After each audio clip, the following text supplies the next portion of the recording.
जो बिल लाया जा रहा है ये वक्फ को बचाने के लिए नहीं, वक्फ को बर्बाद करने के लिए, मस्जिदों को, दरगाहों को, कब्रिस्तान को मुसलमानों से छीनने के लिए लाया जा रहा है और इसका मुस्लिम समाज रिजेक्ट करता है। विविधता में एकता भारत की विशेषता है। अलग अलग धर्म के लोगों को अपनी धार्मिक मान्यताओं के हिसाब से पूजा अर्चना उपासना करने की छूट है।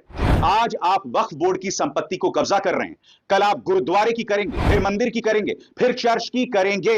एक ही मामले में दोनों सदनों में अलग अलग रिपोर्ट है या राज्यसभा में भी जोड़ा गया होगा, इसकी जानकारी हमारे पास नहीं है। पहले पेश किए जाने के कारण राज्यसभा में जोरदार हंगामा हुआ, जिसके कारण लोकसभा में विपक्ष के सदस्य सचेत हो गए होंगे। लोकसभा के सदस्य ए राजा, कल्याण बनर्जी, इमरान मसूद, मोहम्मद जावेद और गौरव गोगोई शामिल हैं। एआईएमआईएम पार्टी के संयोजक और सांसद असदुद्दीन ओवैसी ने भी स्पीकर से मुलाकात की। सदस्यों ने स्पीकर से कहा कि उनकी असहमति के नोट नहीं है, तो स्पीकर ने कहा नोट को शामिल किया जाएगा। तो डिसेंट रिपोर्ट्स अपोजिशन एमपीज के थे जिसको रिडैक्ट कर दिया गया था, उसमें से 70% रिडैक्टेड वर्जन को शामिल करने का स्पीकर साहब ने एश्योरेंस दिया है, जो आज होम मिनिस्टर ने भी उसको कहा है। राज्यसभा में जो रिपोर्ट पेश हुई उसके बारे में अल्पसंख्यक मामलों के मंत्री कहते हैं कुछ भी काटा काटी नहीं हुआ और लोकसभा में जो हटाया गया था उसे जोड़ा जाता है। सरकार ने अपनी ही रिपोर्ट को इस तरह से संदिग्ध बना दिया, अपने इरादों को भी। आखिर सरकार ने ऐसा क्यों किया, जबकि राज्यसभा में संसदीय कार्य मंत्री किरण रिजिजू यही कहते रहे कि जेपीसी की रिपोर्ट से असहमति के नोट नहीं हटाए गए हैं, केवल वही हटाए गए हैं जो कमेटी के ऊपर व्यक्तिगत आरोप के समान थे। दोस्तों नमस्कार। एक ही वक्फ बिल को लेकर के राज्यसभा में कुछ और रिपोर्ट पेश किया गया और दूसरी तरफ लोकसभा में कुछ और ही रिपोर्ट पेश किया गया। इसके संदर्भ में असदुद्दीन ओवैसी ने स्पीकर से बात किया, जिसमें कहा गया कि जो लोकसभा से रिपोर्ट हटाई गई है उसे राज्यसभा में जोड़ दिया जाएगा। राज्यसभा में किरण रिजिजू कहते हैं कि जो जेपीसी रिपोर्ट में बिना बदलाव के कोई काटा काटी नहीं किया जाएगा। वहीं बीजेपी के एक मंत्री कहते हैं कि जो जेपीसी के रिपोर्ट में पेश होने पर जो रिपोर्ट दर्ज हुआ है वही रहेगी, जिस पर विपक्ष के नेता इसे बड़ा घपला बता रहे हैं कि ये अल्पसंख्यक के साथ गलत किया जा रहा है। असदुद्दीन ओवैसी ने कहा कि ये वक्फ बोर्ड बिल केवल मुसलमानों के मदरसों और मस्जिदों को पर कब्जा करने के लिए ही किया जा रहा है।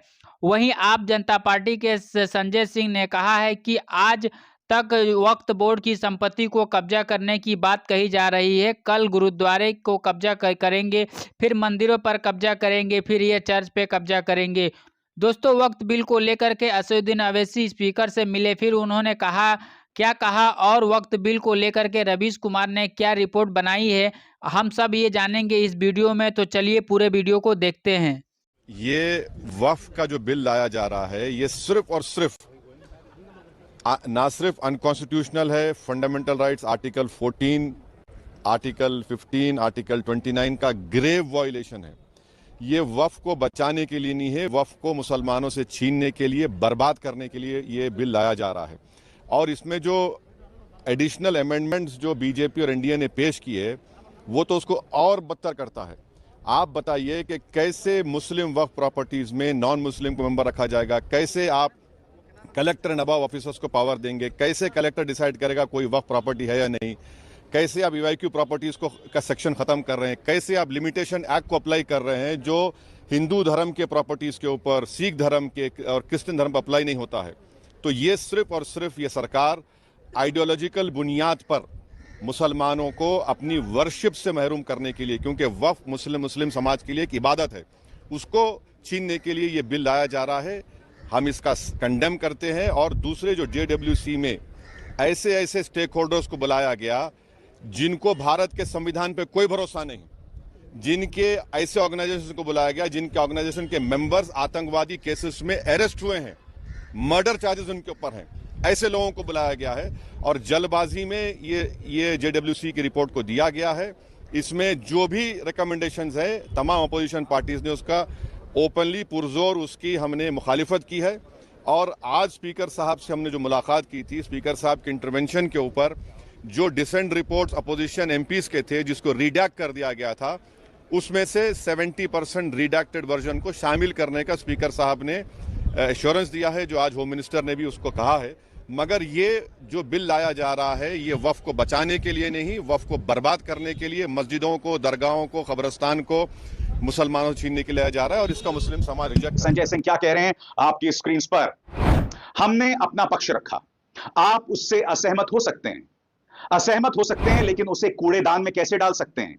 विविधता में एकता भारत की विशेषता है। अलग अलग धर्म के लोगों को अपनी धार्मिक मान्यताओं के हिसाब से पूजा अर्चना उपासना करने की छूट है।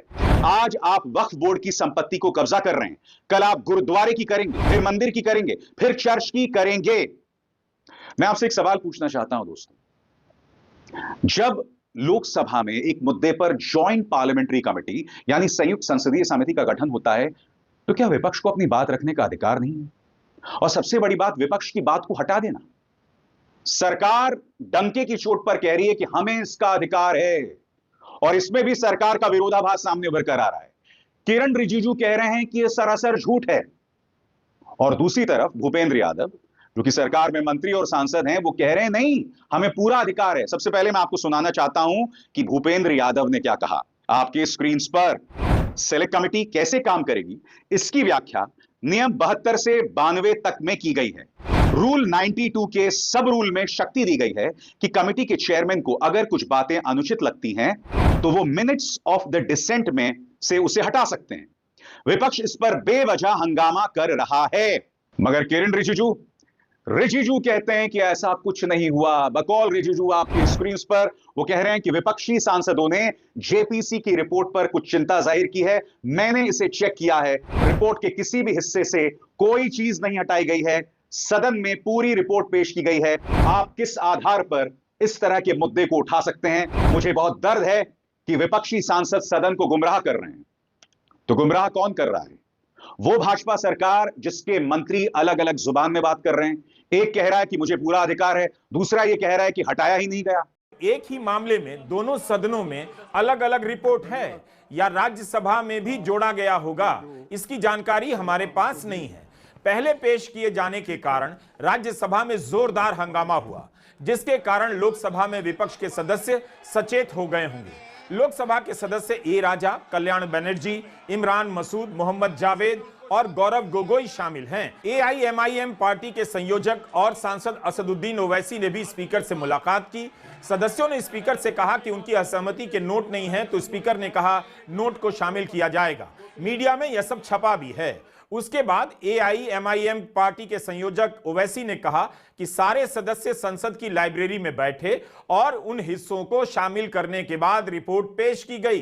तो ये हाल है। राज्यसभा में जो रिपोर्ट पेश हुई उसके बारे में अल्पसंख्यक मामलों के मंत्री कहते हैं कुछ भी काटा काटी नहीं हुआ और लोकसभा में जो हटाया गया था उसे जोड़ा जाता है। सरकार ने अपनी ही रिपोर्ट को इस तरह से संदिग्ध बना दिया, अपने इरादों को भी। आखिर सरकार ने ऐसा क्यों किया, जबकि राज्यसभा में संसदीय कार्य मंत्री किरण रिजिजू यही कहते रहे कि जेपीसी की रिपोर्ट से असहमति के नोट नहीं हटाए गए हैं, केवल वही हटाए गए हैं जो कमेटी के ऊपर व्यक्तिगत आरोप के समान थे। नॉर्मली जब जेपीसी का रिपोर्ट टेबल होता है, अगर उसमें कोई खामियां हैं वो इसका रिकॉर्ड्स को भी आपने कहा है कि कुछ अगर मेंबर को रेज करना है तो वो अपने रूल के हिसाब से कर सकते हैं। नॉर्मली जेपीसी रिपोर्ट के समय में चर्चा नहीं होती है, चर्चा का समय बाद में आएगा, उसके लिए मुझे अभी बताने का जरूरत नहीं है। मैंने कैटेगोरिकली ये बात को बताया कि जब जेपीसी का रिपोर्ट टेबल हुआ तो यहाँ हमारे कुछ सदस्यों ने इसको कुछ ऑब्जेक्शन किया कि कुछ पार्ट शायद काट दिया गया ऐसे करके। मैं बाहर में गया, मैं चेयरमैन साहब से बात किया और सुनो आप सुनो तो ये क्या बात कर आप लोगों ने कहा तो सर अगर सर मैं ये कहना चाहता हूं, मैंने बाहर में कंफर्म किया, चेयरमैन साहब से भी मैंने अभी भी कंफर्म किया, सेक्रेटरीट से, रूल के मुताबिक जेपीसी रिपोर्ट पूरा का पूरा प्लस एनेक्शियर को भी कोई बिना संशोधन के काटा काटी नहीं करके टेबल किया गया है। अल्पसंख्यक मामलों के मंत्री किरण रिजिजू कहने लगे कि उनके मंत्रालय ने समिति के काम में बहुत सहयोग किया, कभी अड़चनें पैदा नहीं की।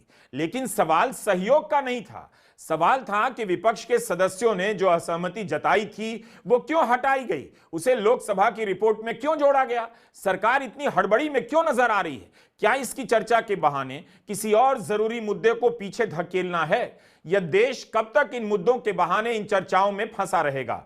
एक सवाल तो यह भी था कि यह रिपोर्ट सबसे पहले लोकसभा में पेश होनी चाहिए थी, राज्यसभा में पेश क्यों हुई। राज्यसभा में समिति की रिपोर्ट पेश होते ही कांग्रेस सांसद नसीर हुसैन खड़े हो गए और कहने लगे कि कैसे उनकी असहमतियों को इस रिपोर्ट से गायब कर दिया गया है।